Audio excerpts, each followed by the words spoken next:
εκεί στο σχολείο είπα της. Θα με καλό παιδί, άριστος μαθητής. Αρκεί το παρίζακι μου να είναι υπαντής. Στο γήπεδο νωρίς, σαν σπορ πρωταθλητής. Αρκεί το παρίζακι μου να είναι υπαντής. Πομπο, τα δάχτυλα μου γλύπω. Πομπο, τα δάχτυλα μου γλύπω. Πομπο, τα δάχτυλα μου γλύπω. Το παρίζακι. Πομπο, τα δάχτυλα μου γλύπω. Πομπο, τα δάχτυλα μου γλύπω. Πομπο, τα δάχτυλα μου γλύπω. Το παρίζακι. Με συγχωρείτε, η Δεσποινής Βαρβάρα θα αργήσει να έρθει. Ας αργήσει, δεν με ενδιαφέρει. Όχι, τηλεφώνησε στο ξενοδοχείο και μου είπαν η Δεσποινής Βαρβάρα. Δεν με ενδιαφέρει, σας λέω.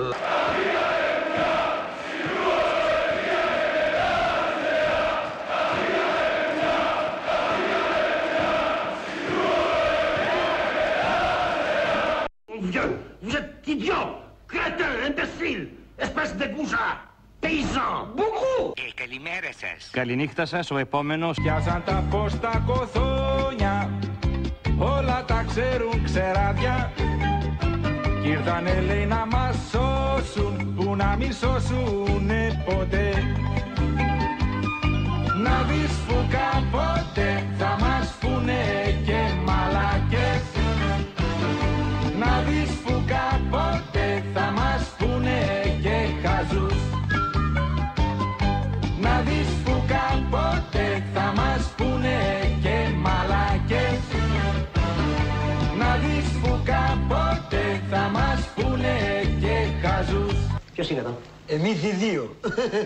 Άκου κάτι τσακβίνιες. Υπομονή θα κάνετε, τι να σας πω, υπάρχουν και χειρότερα. Καλού κακού όμως πάρτε ένα κορδεόν και ένα ζευγάρι μαύρα αγκαλιά και βγείτε στην Ομόνια. Βρε καλώς τα λαγουδάκια σας περίμεναν όλοι. Καλώς τα λαγουδάκια για να σφίξουν οι γόλοι.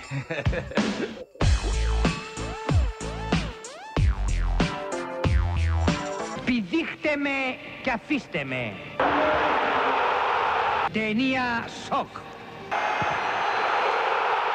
Γεμάτη έρωτα. Αλέξη! Αγωνία.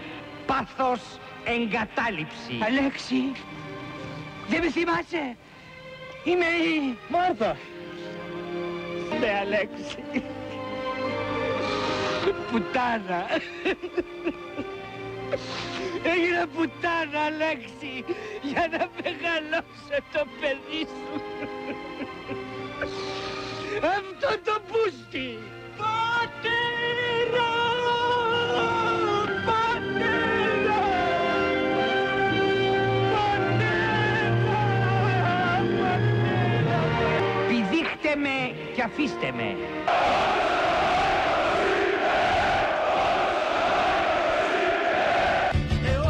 Παιδιά, αν είναι δυναμό, αυτή πέρασε το όργανο για πέτα του σαμό. Αφήστε τα λαλαντικά και πιάστε το κασέρι. Αυτή κατέχει το όργανο σαν να ήταν μπεγλέρι. Μαλάκας ήμουνι, μουνι, μουνι, μουνι, μουνι, μουνι, μουνι, μουνι, μουνι, μουνι, μουνι, μουνι. Ναι, αλλά ήσουνα κι εσύ μουνι, μουνι, μουνι, μουνι, μουνι, μουνι, μουνι, μουνι, μουνι, μουνι, μουνι, μουνι, μουνι.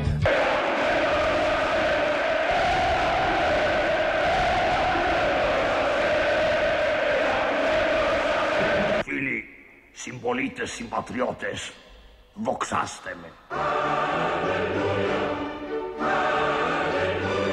Είμαι ο συνάνθρωπός σας. Είμαι εγώ. Δοξάστε με. Εγώ είμαι ο έξυπνος. Δοξάστε με. Εγώ είμαι Λεβέντης. Αντέχω. Δοξάστε με. Εγώ κράτησα το κεφάλι μου χαμηλά όταν ξεσηκωνόντουσαν οι άλλοι. Εγώ είπα, δεν είναι εποχή για ηρωισμούς. Το είδα έξυπνα το πράγμα. Δοξάστε με.